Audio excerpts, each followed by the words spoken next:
Esta. Eso es lo que estamos investigando precisamente y que oportunamente les vamos a comunicar. Doña Marta, en la situación fiscal que está pasando en nuestro país en la actualidad, esos desaciertos con presupuestos, canjes de deuda fallidos, subastas no realizadas y no poder concretar la colocación de los bonos hacen que Costa Rica pierda credibilidad ante los inversionistas nacionales e internacionales. Definitivamente. Muy bien. ¿Puede usted afirmar que estamos en una crisis de desfinanciamiento, doña Marta? Estamos ante un portafolio de alto riesgo y vulnerabilidad de la deuda.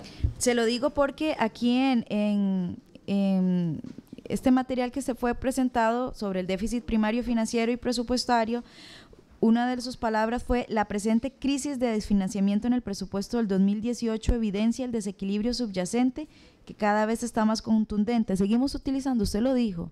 Eso nos es ¿dónde dije eso? Perdón, ¿en la comisión o en el documento? En la evolución, en el documento. Ok, eso me refiero a básicamente, bueno, aquí hay temas combinados de liquidez, riesgos que se materializaron el año pasado. Ustedes recordarán, en agosto del año pasado, hace precisamente un año, la declaratoria de problemas de liquidez del presidente, luego en diciembre cuando no se pagaron las jubilaciones, ¿verdad? Entonces, el gobierno tiene una suerte de necesidad muy grande por salir al mercado a colocar. Entonces, cada vez cada vez como requiere más, entonces tiene que aceptar otras condiciones, más cortos plazos, tasas más variables, tema de dólar, y eso ha hecho nuestro portafolio muy vulnerable y el tema del refinanciamiento para el gobierno también de mayor riesgo. A eso me refiero. ¿Usamos o no usamos la palabra crisis?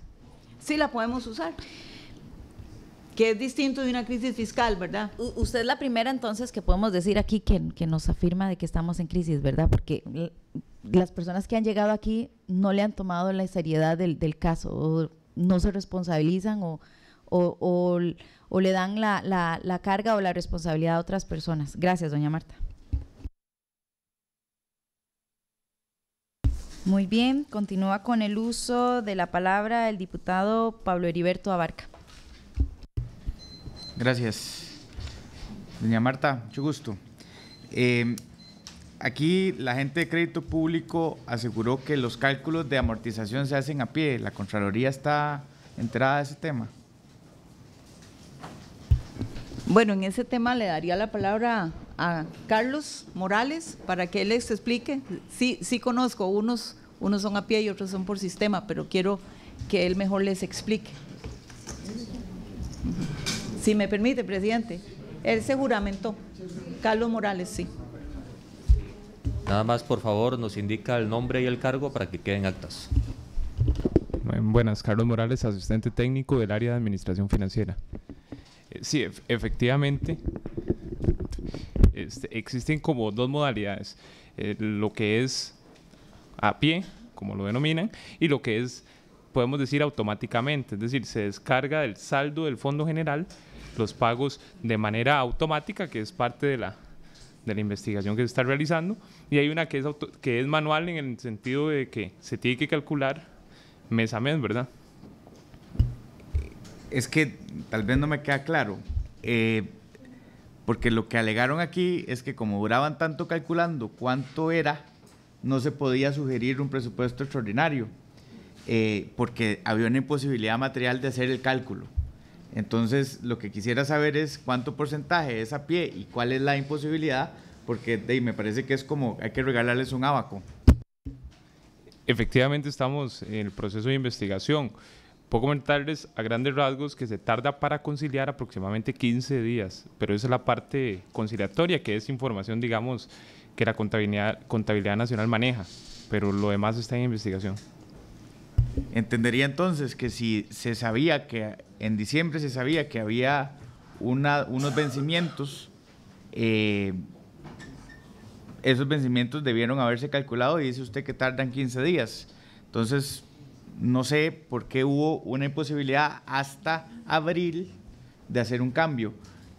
Yo sí, lo pongo para que consten actas y entiendo que hay una investigación en curso, pero sí, no me cabe en la cabeza si, a pesar de que es a pie, se duran 15 días, tuvimos 4 meses en un tránsito de la nada. Me parece que ahí hay un tinte político.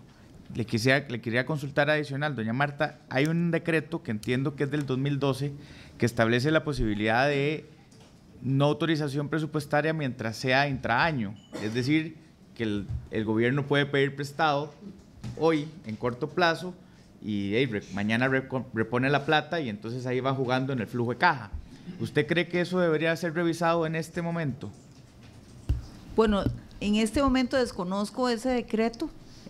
Tendría que analizarlo para decirle si estoy de acuerdo o no, pero no lo recuerdo. No sé si ustedes... Se lo voy a conseguir por porque favor. Es revisar el acta aquí se mencionó en varias ocasiones. Lo que me interesaría es si es necesario que usted le haga una revisión y que ojalá lo incluya en la investigación, porque es efectivamente cómo se maneja el efectivo del flujo de caja del gobierno. En este momento de crisis me parece que, digo yo, no son las mismas condiciones del 2012 a hoy, y si estamos usando esa herramienta, pues le sugiero por favor que lo investigue. El resto del tiempo me lo reservo. Nosotros lo vamos a buscar en las actas. Okay. Gracias. Continúa con el uso de la palabra el diputado Donoto Vargas. Muy buenos días, doña Marta, señores comparecientes, compañeras y compañeros diputados, señores de la prensa. Doña Marta, cuando a un funcionario público se le encomienda una labor y la cumple, pues no hay que felicitarla, está cumpliendo con sus deberes, pero déjeme hacerle un reconocimiento a su persona por la responsabilidad, por la valentía y por la transparencia con que usted ha actuado y obviamente a todo su equipo, ¿verdad?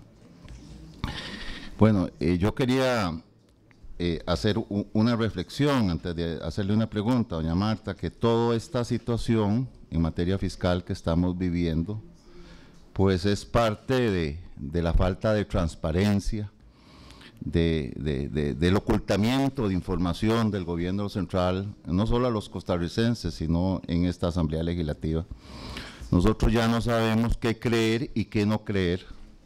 El gobierno central nos plantea una cosa, al día siguiente se desdice, no han sido claros, no han sido oportunos con todos nosotros. Y si lo vemos, esto viene del gobierno anterior, toda esta zozobra, toda esta incertidumbre viene desde el gobierno anterior. Si vemos la actuación del exministro de Hacienda, don Helio Fallas, y su exviceministro, el señor Rodríguez, que era ministro de Ingreso, nos promulgaron el año pasado con bombos y platillos de que los impuestos se habían recaudado de la mejor forma, que se habían mejorado sustanciosamente. Nos hicieron un presupuesto ordinario súper maquillado, que era una maravilla cómo estaba funcionando esto, y no nos hablaron de este hueco que yo creo que ellos ya tenían conocimiento desde el primer trimestre del 2018 de que iba a haber un faltante importante de dinero.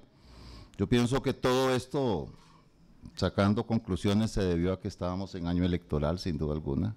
Estábamos en elecciones nacionales y ellos tenían que maquillar todo esto para no dar una mala imagen hasta en el electorado. Como si fuera poco, ellos teniendo conocimiento vasto de que existía este hueco fiscal, nos lo presentan, nos hacen del conocimiento del Congreso de la República hasta julio de este año. Y como si fuera poco, la ministra de Hacienda, en una comisión de hacendarios, de la que yo también pertenezco, nos anuncia que se pagaron las amortizaciones sin autorización de esta Asamblea Legislativa de junio y julio, sin nosotros los diputados haber aprobado el presupuesto extraordinario, y nos habla que se pagaron 45 de billones de colones de forma ilegal, y ahora resulta que son más de 183.000 millones de colones. 254.000 ya. Bueno, imagínense, dicen un día una cosa, al día siguiente se desdicen. Entonces todo esto que estamos viviendo ahora es creado por el gobierno central, esta incertidumbre, y no sabemos en materia fiscal, Dios quiera que salgamos bien librados de esta situación que la ha creado, repito, el gobierno anterior y el gobierno actual, y yo lo que no entiendo es si es el mismo gobierno.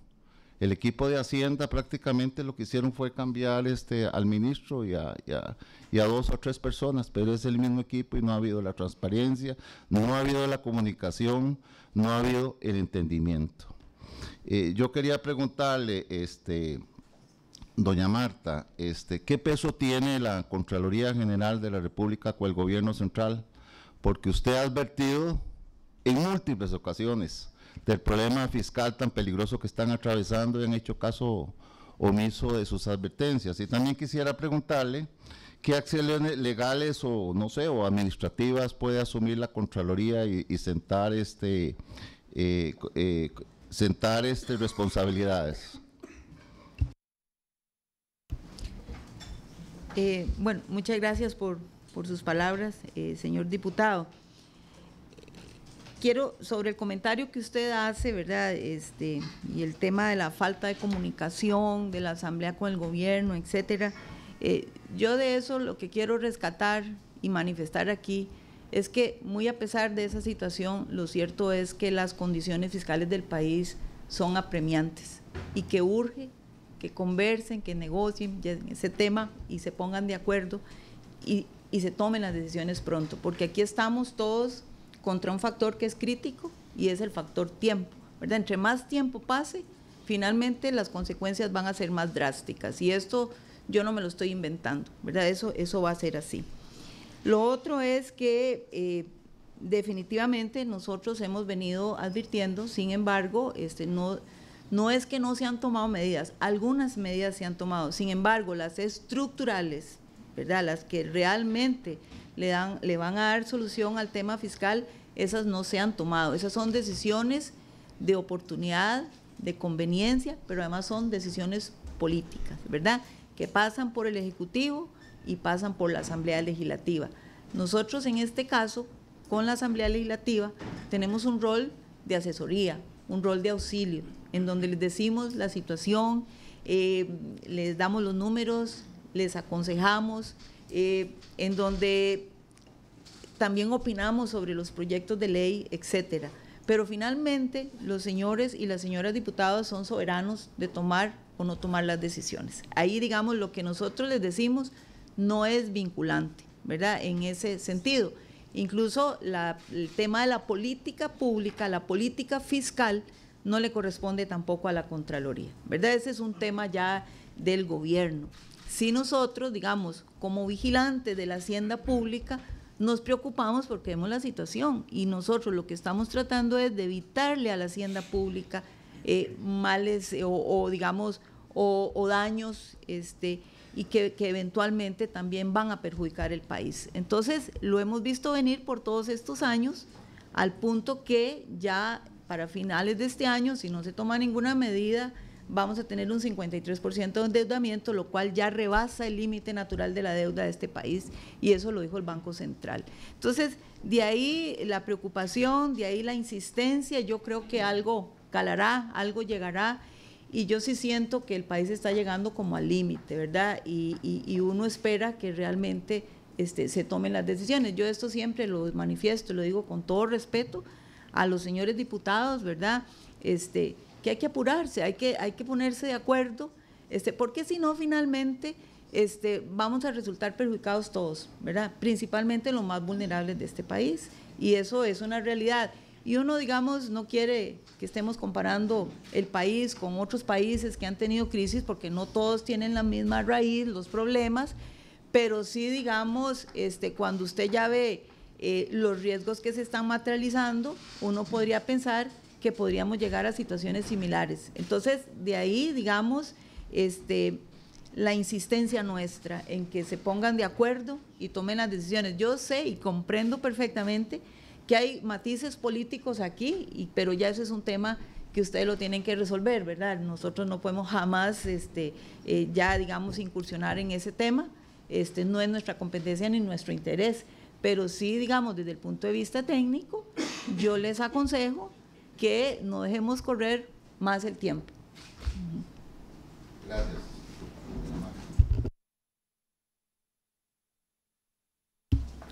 Muy bien, continúa con la palabra el diputado don Luis Fernando Chacón. Gracias, compañera secretaria, compañeros diputados. Muy buenos días, doña Marta, un gusto tenerla por acá nuevamente. Un saludo a don Luis, a doña Amelia, don Alan, Carlos, compañero de la Contraloría que nos acompaña. Muy buenos días a la prensa nacional. Entendiendo la solicitud de la señora Contralora de no hacerle preguntas, que ella está ahora en un proceso de investigación, voy a proceder entonces a tratar de expresar lo que quería de una manera seguida y que quede en actas mi presentación y que queden precluidas entonces las preguntas a la Contraloría para que las consideren en la investigación correspondiente. En el 2017, con el tema de Bancrédito, la pasada administración de don Guillermo Solís hizo malas inversiones por más de 100.000 millones de colones. Para este cuantioso movimiento de dineros también se requería autorización legislativa, la cual nunca se tramitó. No solo tal inversión no salvó al Banco Crédito, sino que ahora ha dejado más de 30.000 millones de colones en pérdidas al Estado. El gobierno pasado del PAC no quería ser recordado en la historia como el sepulturero de un banco público, pateando la bola para este cuatrenio y postergando decisiones importantes para un banco cartaginés como era el Bancrédito. Sin embargo, por cierto, ahora en este nuevo gobierno PAC, a costas del tiempo perdido, nos presionan y amenazan para que corramos a aprobar el proyecto de fusión con el Banco de Costa Rica, que aún no termina de convencernos a todos los cartagineses.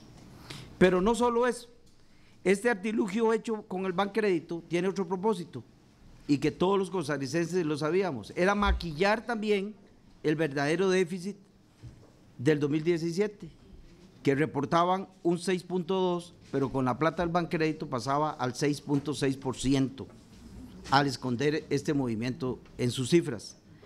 Y ya vemos que para algo servían las autorizaciones legislativas, y no las inventó por gusto el legislador, sino era el espíritu vigilar y realizar contrapesos en la política pública. Sobre ese primer tema debo dejar precluida la primera pregunta. Sobre estos movimientos de Bancrédito, señora Contralora, ¿considera usted que podría caber la interpretación de que también era necesaria la autorización legislativa según lo dicta la Constitución Política y la Ley de la Administración Financiera? Pero además de ese tema, también traemos a colación un tema que fuimos informados recientemente con el Ministerio de Justicia, y es que el Ministerio de Justicia entre el 2016 y enero del 2017 presupuestó más de 5.300 millones de colones sin fundamento legal, es decir, sin la presentación de un presupuesto extraordinario como la legalidad lo exige. Aquí tengo conmigo los oficios del Ministerio de Justicia, Ministerio de Hacienda y de la Contraloría General de la República que prueban que estoy diciendo, y puedo suministrarlo también a todos ustedes. Nuevamente, el gobierno de la República le pasa por encima a este Parlamento, a la Constitución Política y a todas las leyes de la República. Todos entendemos la gravedad de no realizar el pago en situaciones excepcionales, como lo ha presentado la señora Contralora, para no entrar en un default financiero. Sin embargo, yo le hago la pregunta a la señora Contralora para que me lo conteste en su investigación.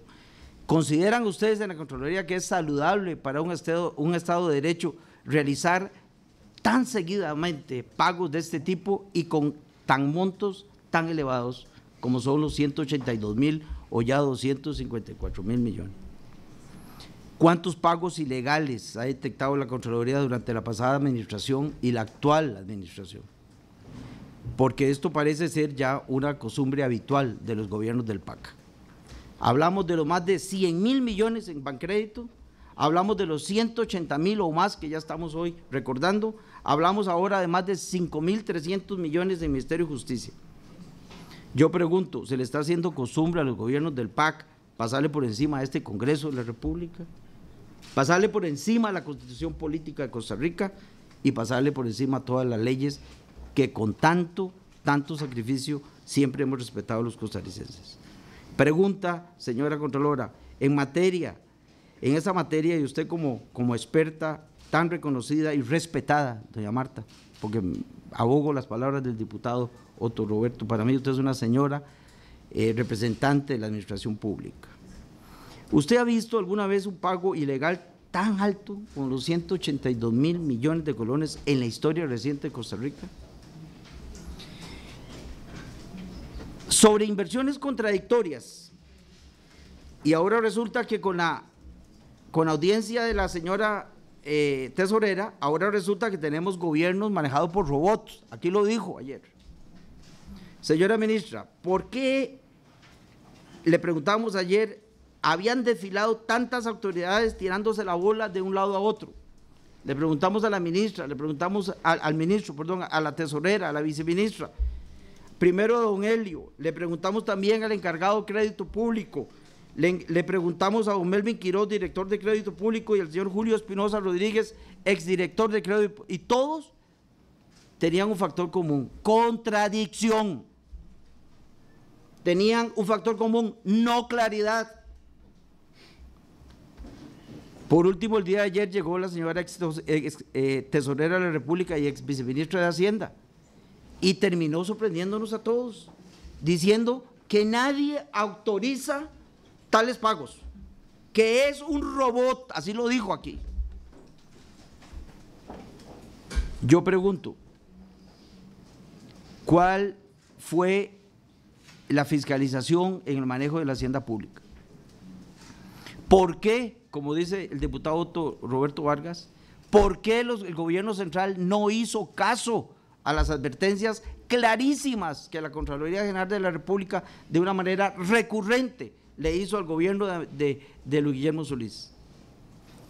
Ahora quiero terminar sobre la percepción sobre la gestión del gobierno. A usted, señora Contralora, convivió con el pasado gobierno y le tocó evaluarlo en forma constante. Y en forma constante usted hizo bien las advertencias del portafolio de riesgos que teníamos. En aras de un fácil entendimiento para todos los costarricenses, de materia sumamente importante, a mí me gustaría que en su informe usted nos diga cómo evalúa la Contraloría General de la República al pasado gobierno en materia de planificación y de ejecución presupuestaria. Me gustaría que los costarricenses sepamos realmente cuál fue la responsabilidad del gobierno PAC de Luis Guillermo Solís en materia de planificación y ejecución presupuestaria que nos tiene hoy en la situación tan grave que estamos viviendo todos los costarricenses. Y finalmente quiero decirle cómo evaluaría la Contraloría General de la República los pagos ilegales, tan significantes, tan graves y tan escandalosos que hoy conocemos los costarricenses. Señora Contralora, de parte mía, mi más alto respeto y espero poder contar con las respuestas en dicho informe. Buenos días. Gracias. Muy bien, seguimos con el diputado Jonathan Prendas. Gracias, compañera. Reitero las buenas palabras de los compañeros hacia la institución y hacia usted, doña Marta. Varias preguntas muy concretas. ¿Un desajuste presupuestario implica siempre la necesidad de un presupuesto extraordinario?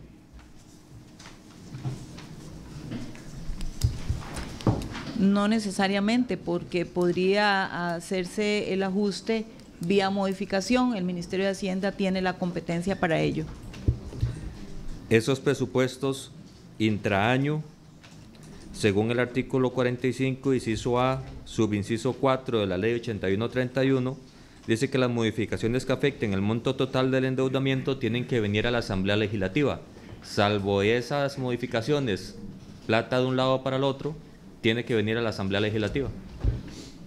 Claro, un aumento en el límite de endeudamiento tiene que venir a la Asamblea Legislativa. Doña Marta, muy concretamente, En el ámbito que nos está teniendo aquí en esta sesión, ¿el fin justifica los medios? No necesariamente. Lo pregunto así porque todas las muy claras determinaciones que el compañero recién acaba de dar de todos los pagos sin contar con la autorización era para que el asunto cuadrara al final. En ese caso, el fin, que era pagar sin autorización, justifica los medios. Prefiero no responder esa pregunta.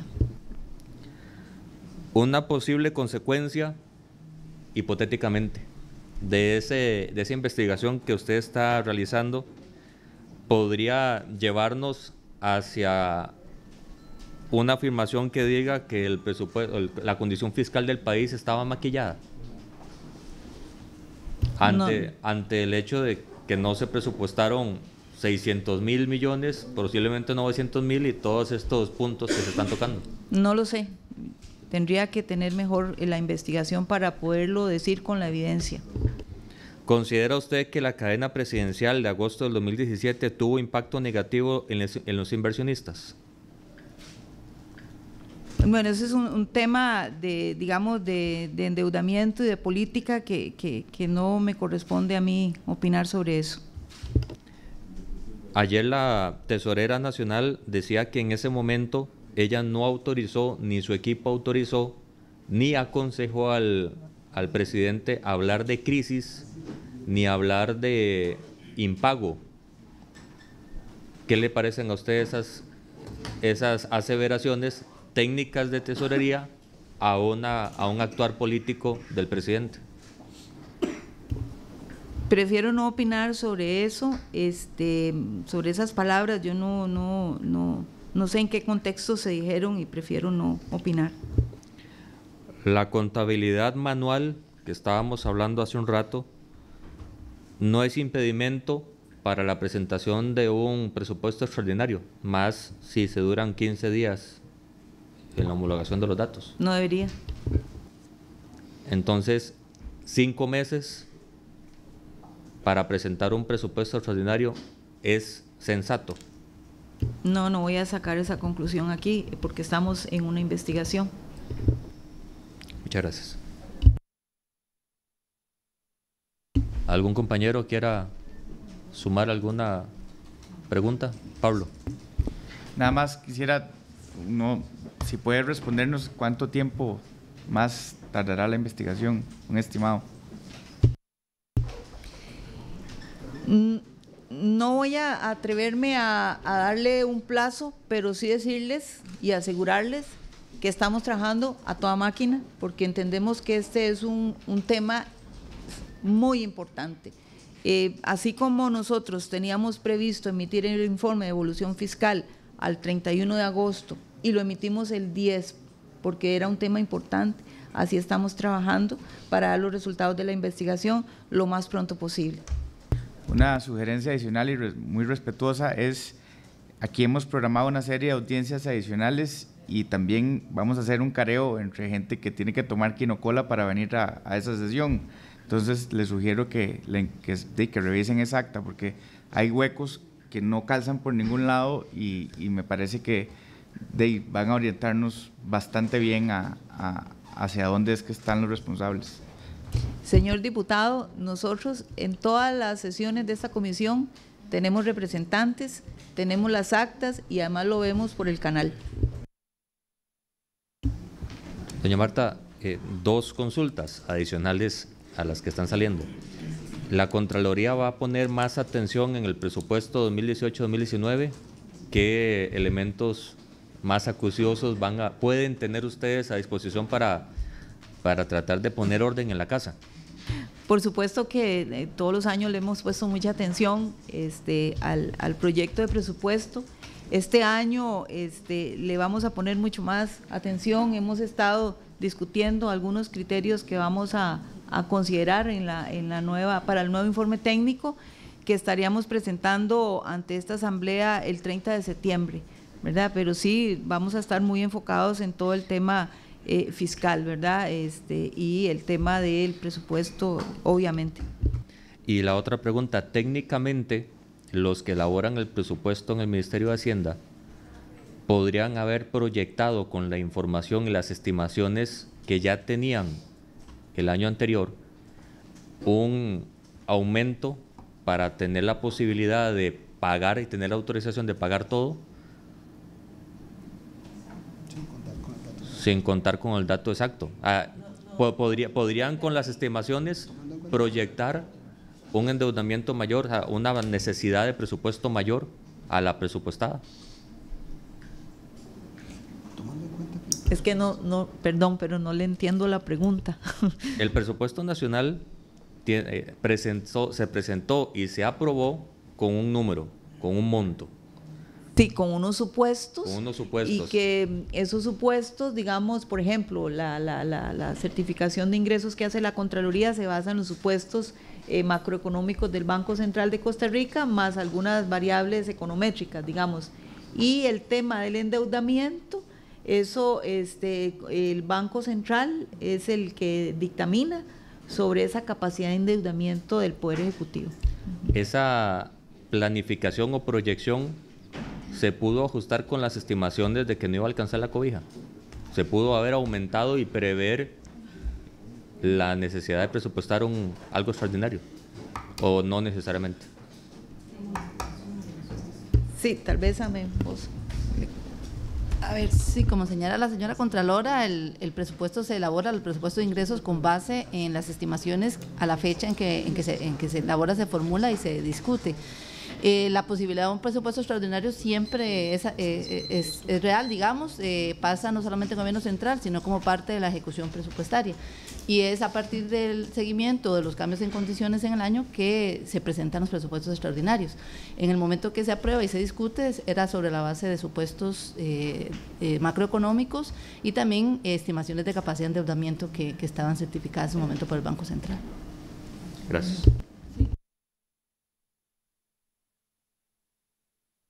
Muy bien, continúa con la palabra la diputada Paola Vega. Gracias. 8 minutos, no voy a usar menos, creo. Buenas tardes, buenos días, perdón. Yo tengo una pregunta, bueno, perdón por llegar tarde, estaba en otro compromiso, pero no quería perder la audiencia sin hacer una pregunta. Ustedes avalaron, bueno, y realizaron las estimaciones que se incorporan en la parte de ingresos en el presupuesto del 2018. Entonces mi pregunta era, ¿qué supuestos asumieron para estas estimaciones y por qué consideran ustedes que la proyección distó tanto de la realidad? ¿Por qué fue que no se cumplió? ¿Y cuáles son los factores que afectaron entonces el cumplimiento de esta proyección? Gracias. La Contraloría General certifica los ingresos corrientes, es decir, los ingresos que provienen de las rentas. No certifica los ingresos que provienen del endeudamiento, ¿verdad? Ahora, nosotros lo hacemos con base en las, condiciones macroeconómicas que proyecta el Banco Central, ¿verdad? Y con eso es que hacemos todos los cálculos. Ahora, ya por ejemplo, para este año, la Contraloría, y hacemos una certificación de la estimación que Hacienda nos envía, ¿verdad? Con base en esas condiciones macroeconómicas. Para este año, la Contraloría ya reestimó los ingresos y en una rebaja de 334.000 millones de colones debido a que la economía o que el Banco Central cambió su proyección del crecimiento del Producto Interno Bruto Real. Entonces, como eso disminuyen los ingresos, la recaudación por impuestos, entonces la Contraloría certificó ya y envió esa certificación al Ministerio de Hacienda. El Ministerio de Hacienda, por su parte, ha dicho que posiblemente va a presentar un segundo presupuesto extraordinario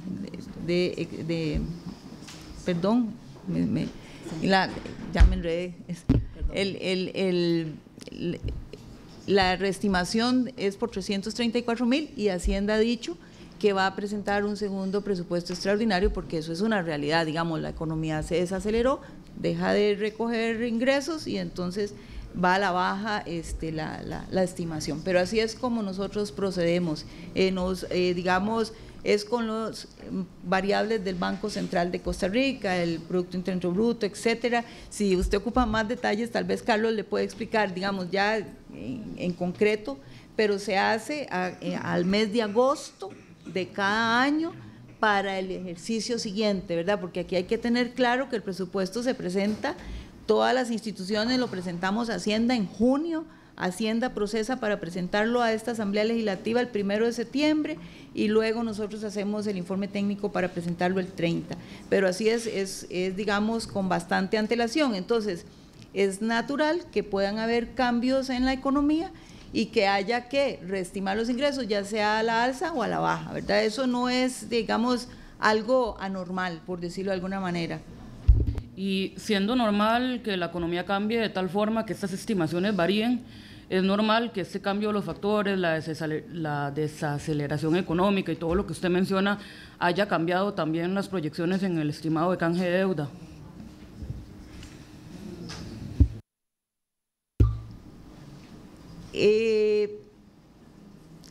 El tema del canje de la deuda lo viene realizando el gobierno, digamos, para pagar menos en el presente y pagar más a largo plazo. Digamos, eso ya son políticas del gobierno, ¿verdad?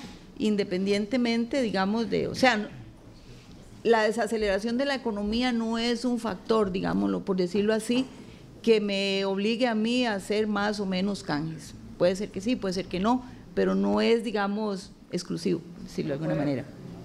Pero sí puede variar las estimaciones originales de canje de deuda que se hayan hecho. Sí, digamos, si hay un decrecimiento en la economía, podría ser, digamos. Gracias. Continúa el diputado Don Otto Vargas. Doña Marta, usted nos dice que debemos ser precavidos en esto y no tomar más tiempo porque más tiempo de la cuenta porque la situación fiscal sin duda alguna apremia. Pero nosotros lo que tenemos aquí los diputados es un paquete fiscal y tenemos que tratar de que el paquete vaya, pero que no golpee a las clases más vulnerables, a las clases más desposeídas, más pobres de este país. Yo quisiera preguntarle, doña Marta, en las otras reformas estructurales que usted mencionó ahora, yo quisiera preguntarle, ¿a quién le toca ejecutarlas? ¿Quién tiene la responsabilidad de ejecutarlas? ¿La Asamblea Legislativa o el gobierno central? Sí, bueno, me refería a dos cosas, a que en el pasado se tomaron algunas medidas, ¿verdad? Se aprobaron algunas leyes, la ley contra el fraude fiscal, contra el contrabando, etcétera, que abonan en positivo, pero que no solucionan el problema. Entonces, hablé de medidas estructurales por el lado del ingreso y por el lado del gasto. Cuando hablamos de estructurales, son medidas que se van a lograr en el mediano y largo plazo y que algunas podrían requerir de leyes, ¿verdad? Incluso hasta de cambios constitucionales si se quiere. Hay medidas administrativas que complementariamente se pueden tomar para, digamos, complementar esas medidas que se vayan a tomar a través de leyes. Pero, por ejemplo, el tema de empleo público, para ordenar el empleo público, de lo que hemos hablado de la Contraloría, ahí se va a requerir, digamos, cambios legales. Por ejemplo, cuando hablamos del tema de exoneraciones, ahí también se van a requerir cambios legales, ¿verdad? Lo que uno esperaría es que las propuestas vengan del Poder Ejecutivo, ¿verdad? Para que la Asamblea pueda debatir sobre ellas y empujar, digamos, los cambios que se requieren. Pero hay, por ejemplo, también cuando hablamos de evasión, ahí habría que valorar, pero por ejemplo, hay muchas medidas de carácter administrativo para hacer más eficiente la administración tributaria, para informatizar a la gente, los controles cruzados, digamos, automatizados, todo ese tipo de cosas se puede abonar desde el punto de vista administrativo. Así que lo que quiero decirle con todo esto es que debería ser una combinación, digamos, de temas legales con temas administrativos, incluso constitucionales, porque la Contraloría también ha hablado del tema de los destinos específicos, porque los destinos específicos, digamos, si se quiere, son los que más ingredientes de rigidez al presupuesto de la República tiene, ¿verdad? Porque el presupuesto de alguna manera está atado, digamos, hay que dar el 7% de las ventas a tal institución, hay que darle el 8% de educación, hay que darle, y nosotros no criticamos esos porcentajes ni los fines de esos destinos, sino lo que decimos es, en medio de esta situación fiscal, el país debería darse la oportunidad de revisar esos porcentajes o esas variables macroeconómicas a las que están atados los destinos para revisar si se puede ser más eficientes y más, digamos, y un gasto de mayor calidad. Ese es como el punto, pero ya, digamos, revisar destinos específicos es estructural porque toca temas legales, toca temas constitucionales, ¿verdad? Y no necesariamente, digamos, tal vez el legislador va a decidir no tocarlos, pero ahí está, son temas que deberíamos como país revisar. Si la reforma fiscal se aprueba, que ojalá que se apruebe, el presupuesto extraordinario hay que aprobarlo, es urgente que se apruebe, y luego abordar los temas estructurales, ¿verdad? Listo, sin otro. Paola. Sí, no quisiera que usted se vaya sin hacerle la misma pregunta que le hice ayer a la Tesorera Nacional, porque me parece muy pertinente. ¿Qué pasaría en el país si el país decide dejar de pagar la deuda? ¿Cuál es el efecto que esto tendría en el corto plazo, la repercusión que tendría en programas sociales, en inversión, en el sector privado? Digamos, ¿qué sucedería si el país optara, si fuese posible, por dejar de pagar la deuda? Bueno, la respuesta es sencilla, ningún país puede dejar de pagar su deuda, porque eso tendría, digamos, repercusiones muy perjudiciales para la sociedad en general, ¿verdad? Un país como el nuestro, que necesita el endeudamiento para financiar el gasto operativo del Estado, pues tiene que hacerle, digamos, honrar la deuda. Sin embargo, también decir que hay que monitorear, que hay que dar seguimiento, ¿verdad? Porque no se puede dejar de pagar la deuda. En esa misma línea de la pregunta anterior, doña Marta, los gobiernos a la hora de presupuestar, valga la redundancia, el presupuesto del siguiente año, tienen toda la información de los pagos que tiene que hacer en deuda, salvo obviamente cosas nuevas que salgan durante el año, pero lo que está para el siguiente año lo tienen en el año anterior. Toda deuda tiene un vencimiento, ¿verdad? Y tiene fechas de pago. Y todo deudor tiene que saber las fechas de vencimiento. Entonces sí se puede planificar los pagos en un presupuesto para no estar en problemas. Debe poderse planificar. Y si la información la tenían el gobierno anterior desde finales del año pasado, principios de se pudo haber presupuestado, valga la redundancia, un presupuesto extraordinario para no estar en riesgo de no pago. Yo le estaba hablando en términos generales, pero ahora esa pregunta es muy concreta y no se la voy a responder, señor diputado, porque es parte de la investigación. Listo, muchas gracias. Sin otro particular, 10:57, levantamos la sesión. El acta.